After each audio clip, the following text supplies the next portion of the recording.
So this is the main way that we will set out to address this question in the future socialist society.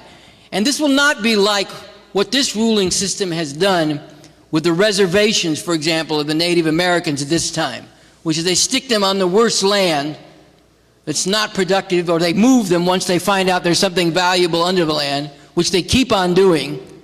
They find uranium in the Southwest and they say, whoop, time for you to move and get somewhere else. We need the uranium. And they give no resources and no real assistance to these areas to develop autonomously or in any way.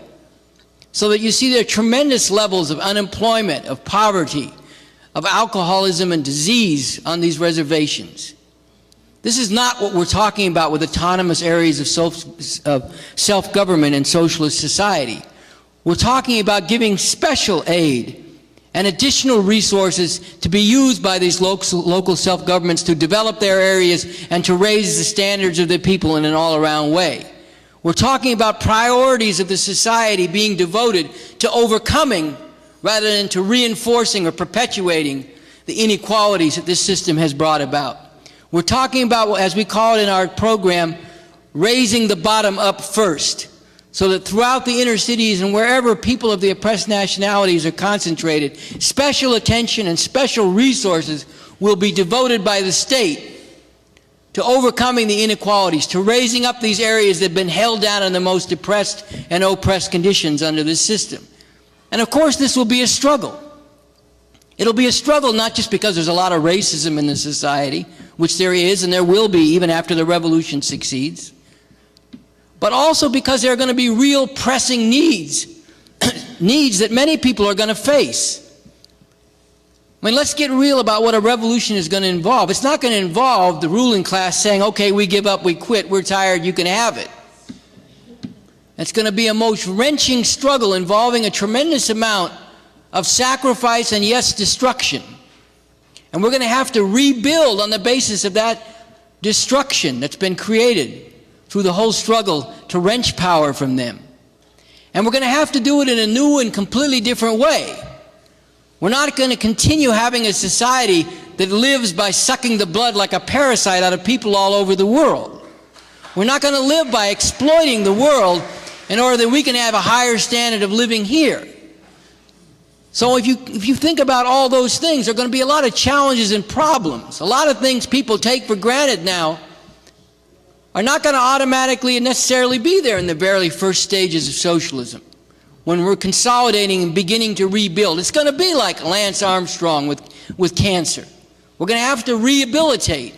There's going to be a lot more poverty than there is right now through the course of all this. But the point is, we'll have the basis to overcome that and overcome it much more quickly than even can be envisioned now. So we'll be starting from that, and there'll be a lot of struggle. A lot of people will have a lot of very pressing needs. Not a need for a third car, but a need for health care, a need for food, a need for basic things that people need. And we'll have to be producing this ourselves. See, that's the difference about socialism. You're not doing it by living off the backs of other people, but you're also not doing it under the command and by the organization of other people. All of a sudden, it's on all of us. All the things that have to get done, we have to do. All the things that have to get planned, we have to plan. All the things that have to get organized, we have to organize. And we can't, in a certain way, say, oh, the fucking bourgeoisie, look what they did, because we'll be running everything. So it'll be up to us to figure out how to overcome all these things we'll be facing at that point. So in this context, you can see there's going to be a lot of struggle. Not just because of backward ideas and racism and so on, but because there'll be real pressing needs pulling in different directions. But at the same time, and this is why we don't write things in our program just because they sound good. We write things in our program, we put forward things in our newspaper because this is what we believe needs to be done, and also because this is how we want the masses of people increasingly to look at and to see what we're talking about. And yes, to hold us accountable to those things. To say, but this is what you said you were going to do in your program. How come it's not happening this way? We want that. Now sometimes we'll have to explain, well, because some things arose that we didn't anticipate. But you can't say that every time. So we're going to have to follow those principles, and that's why we're putting them out there. Not just to put out a plan and a guideline, but also to say to people and to create public opinion, this is what should be done, and judge things by this. And one of the principles we're putting out now to train people, including, yes, white people, is that we're going to have to give special attention, yes, a kind of revolutionary affirmative action, to overcome this whole legacy of oppression.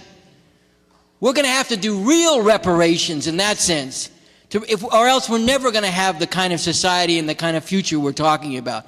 If we just reproduce the same inequalities, and even if we do that in the name of saying, well, everybody's equal now, so nobody needs special attention, that's just another way of reproducing the same inequalities. And if we do that, then we betrayed everything we're talking about. So that's not what we're going to do. We're going to put this out now, we're going to train people, and we're going to struggle. And when the new society is brought into being, we're going to lead that struggle to enable people to correctly handle the balance between paying special attention and devoting special resources to revolutionary reparations, if you want to put it that way, while at the same time balancing that with meeting the overall needs of the masses of people as a whole. And this is how, in a revolutionary way, this question can and must be and will be addressed.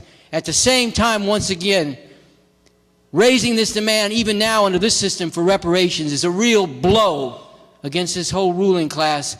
It's certainly something that's deserved, and it's something that is important to be raised, and we support it in that way.